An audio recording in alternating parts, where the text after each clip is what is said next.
पर है कि आज जब हम लोग 21वीं सदी में हैं, क्या ये बातें राजनीतिक चर्चा का विषय होनी चाहिए? ऐसी बातों से समाज में सिर्फ बंटवारा होगा। समाज को सिर्फ ये बातें बांटती हैं। छोड़ दीजिए ना लोगों की व्यक्तिगत आस्था पर, किसको किस धर्म का पालन करना है, किसको किस धर्म का पालन नहीं करना है, कौन आस्तिक है, आस्तिक होकर कौन किस में आस्था रख रहा है, कौन नास्तिक रहना चाहता है, ये तमाम इंडिविजुअल कंसर्न्स हैं, ये व्यक्तिगत विचार हैं। और जिसको जिस विचार के साथ सहमति है उसको पूरी स्वतंत्रता है हमारे देश में। और यही सर्वधर्म सद्भावना की भावना होनी चाहिए, जहां पे सारे धर्मों का एक बराबर सम्मान किया जाए। ऐसे में जब आप ऐसी बातें बोलते हैं तो कहीं ना कहीं समाज में असंतोष, समाज में बंटवारा करने का आप प्रयास करते हैं। लोगों की भावनाओं को, लोगों की आस्था के साथ आप खिलवाड़ करते हैं, जो कि कहीं से भी उचित नहीं है। भारत विभिन्नताओं का देश है। यहाँ पर वेशभूषा से लेकर बोलचाली से लेकर अलग अलग धर्म हैं, अलग अलग संप्रदाय हैं, अलग अलग कल्चर्स हैं, रीति रिवाज हैं, और हमारे देश ने हर किसी का सम्मान किया है। तो ऐसे में आप कौन होते हैं भैया इस बात को निर्धारित करने वाले कि कौन सा धर्म सही, कौन सा धर्म गलत? ये लोगों की आस्था पे छोड़ दीजिए ना। और इसमें कहीं ना कहीं जब राजनीतिक बयानबाजी आती है, ये समाज में और बड़े बंटवारे उत्पन्न करने का ये लोग कार्य करते हैं।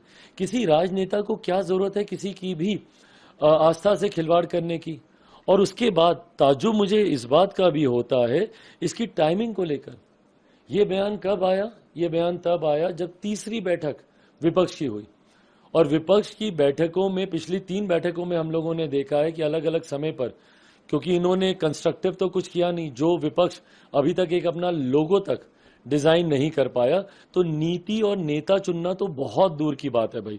पर ऐसे में हम लोगों ने देखा कि इन तीनों बैठक के बाद अलग अलग दल के लोग आए, उन्होंने अलग अलग जानकारियां दी। पिछली बार जब INDI का नाम आया तो वो किसी और ने बताया, अगली बैठक कहाँ पे होगी वो कोई और दल का नेता बता रहा है। इस बार भी सुप्रिया जी ने बताया कि भाई अगली बैठक संभवतः शायद दिल्ली में होगी।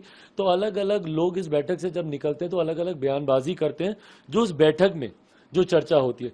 तो क्या ये चर्चा भी उसी बैठक में हुई? क्या मुंबई में जो बैठक हुई, क्या उसमें सनातन धर्म का विरोध करने को लेकर एक आम सहमति बनी?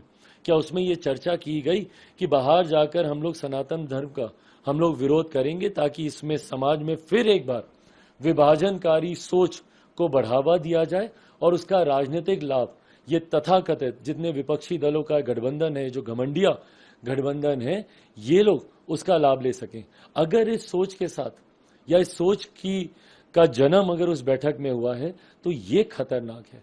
अगर विपक्षी गठबंधन इस सोच को बढ़ावा दे रहा है, जहां पे एक तरफ आप तुष्टीकरण की राजनीति कीजिएगा और वहीं एक बड़े वर्ग की आस्था के साथ आप खिलवाड़ कीजिएगा, और अगर इसकी चर्चा अगर उस बैठक में हुई है, मुंबई में जो विपक्षी दलों की बैठक हुई है उसमें अगर ये चर्चा हुई और बाहर आकर ये बयानबाजी, क्योंकि ये इसकी टाइमिंग ये सवाल खड़े करती है।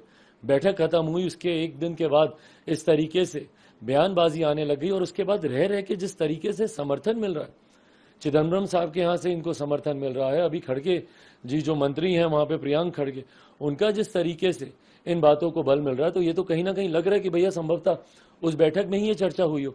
ऐसे में मैं तो चाहूंगा कि तमाम राजनीतिक दल अपना स्टैंड इस पर क्लियर करें, बताए राष्ट्रीय जनता दल के तमाम नेता कि भाई उनका क्या स्टैंड है, क्या वो सहमत है, यही होना चाहिए।